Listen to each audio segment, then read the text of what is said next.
And he took me into the compound, and we walked all the way down to, it was a face me, I face you kind of compound, so we had a lot of, you understand what I mean by face me? I don't have to explain. Yeah. So, so it was a long journey to where his own side of the whole side of the room was. By the time we got there, I realized that there was actually a toilet not far from his room. So I was wondering, why did he not use the toilet? Why did he go all the way he walked quite a distance to the gates to urinate? And if he hadn't done that, I probably wouldn't have seen him. And I think that must have been God, because I can't explain it. Of course, when we got to his room, it was just one room, and then he had this shrine. He belongs to one of those churches that a lot of people are very skeptical about. And so I was afraid. I'm like, it just dawned on me, like you just ran from somebody who was going to kill you into another, and I was so afraid. And I stood by the door, and then he said to me, "Oh no, calm down. I'm not going to touch you." I'm like, "Okay, thank you, but I'm fine here." He said, "No, you can lie on the bed." I said, "No, sir, I'm fine. I'm just going to stand here." You had a bad experience earlier on. Yeah, but at the end of the day, he actually protected me, and he said, "Look, I swear on my life, I'm not going to touch you and all." And said, "Okay, if you're not going to lie on the bed, I'll put him out on the floor for you." And he did, but I stood there for like almost 30 minutes. Of course, when I got so tired, I did, and I slept. But I woke up and I asked him, "Where am I?" He just said, "Egbeda, I had never met you Egbeda in my life." Can you imagine? From Ogba. What a distance. From Ogba to Egbeda, just because I wanted to eat food. Now, the men's room is what you're listening to, and we're checking out Anita Okanibe John's story on how she lived the rough, tough, and crazy life on the streets of Lagos. Her sister, her brother-in-law, family, and all of that, to where she is right now. Time forbids us to go as much as we want to go. I mean, she's got a whole lot to say. Let's bring it back to where you are now. You just came back from the US.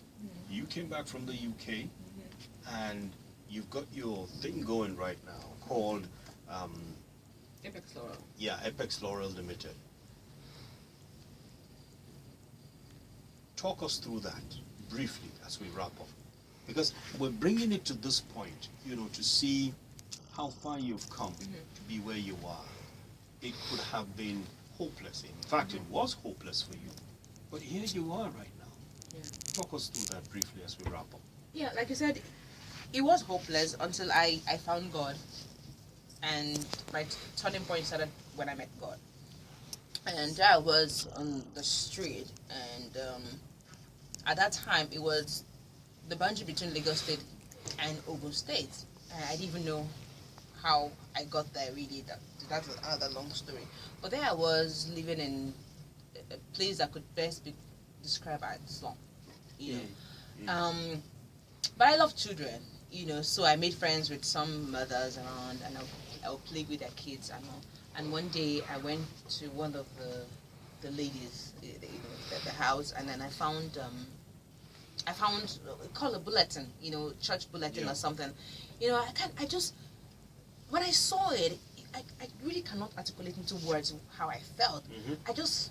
There was a connection between me and that bulletin. So I said to her, what was in it? It was a church bulletin. It was just about the church, what they do, service and all that. I'm not sure if that was, because it wasn't the service that caught your attention. That caught my attention. Like I said, I cannot even begin to articulate into words, but there was just something. There was a connection. Yeah, there was a connection, So I saw it and I said to her, are you going for, is this a church? And she said no. Oh, she's like Catholic. This Pentecostal people, they just came to preach to her and they gave her that. And I said, can I have it? And she said, oh, okay, you can actually try it out. The church is not too far. It's somewhere down the hotel, the Gateway Hotel. And so I said I was going to go. And then it was on Thursday or something. And so Sunday, I went to that church. It was out of curiosity, actually, because I just wanted to know what is it about this church. And I got there.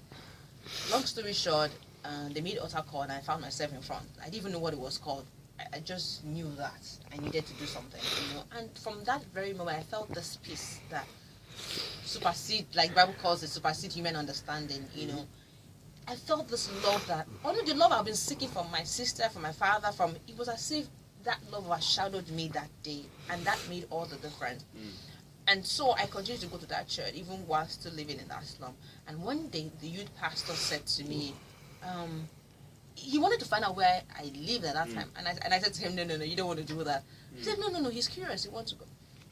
And so I took him there. When he got there, I said, oh my goodness, you mean you come to church every day from this place and you're so dedicated, you're so, and you laugh, playing, you don't even look like somebody who has a problem and no complaint. No complaint, no nothing. And I said, well, and he said, no, I need to talk to the pastor about you. No, you have to move out of this place. Long story short, he spoke to the pastor, they got me a place to stay for like a year. And at that time, I was hungry for education. I just said to myself, look, education will get me out of this place. I need to be educated. Remember, I dropped out of secondary school, and I said, no, I have to find a way to, educate myself. And so they got me a place to live for 1 year, and I said to them, if you would just allow me to stay here to do my GC or whatever it is. I mean, I couldn't go back to continue school, but I knew that I could do GC and, take it from there. And they said, no problem. Long story short, I ended up living there for 4 years instead of a year. And they were so kind enough to, enroll me in a, what do you call it, lesson, enroll me there to freshen up my, freshen up my education knowledge, and I was able to do my GC while there. I did JAM as well and all. But when I finished, it wasn't as if they promised me, they're going to pay for my education. But I said to myself, passing, the GC is one step. The next step is passing the JAM, right? And from there, another. I was going to cross all the hurdles to get to school. And so by the time I finished, long story short, while in school, while in church, another youth pastor said to me, I see that you're hungry for education. You're really, I can see that passion in you and all that. Have you thought of going to Babcock University? And I laughed. I said, why are you laughing? I'm like, I can't even afford to go to State University, let alone Babcock University, because it's private university and I can't afford it. He said to me, do you believe in God? I said, what kind of a question is that? Of course I'm in church, so does that not that should explain that I believe in God. He said, no. I mean, do you know that God can actually take you from here and, take you into Babcock University? I'm like, interesting. Okay, how is he going to do it? He said to me, do what you need to do. Why don't you go to the school and find out what they need, do they accept JAM? Do they do their own internal exams? What exactly do you need to get into school? And I said, okay, fine. If that's what you... It wasn't as if... I just, okay, let me just go there. And I went, and I was told all the things, requirement and all. And he said, okay, why don't you go and try it? I'm like, okay. This is asking for a bit too much, but yeah, I will go. Long story short, I went, I did their own internal exams. About 3,000 people registered for it. 800 passed, and I was among the ones that passed. And they said we're going to do screening. About 312 people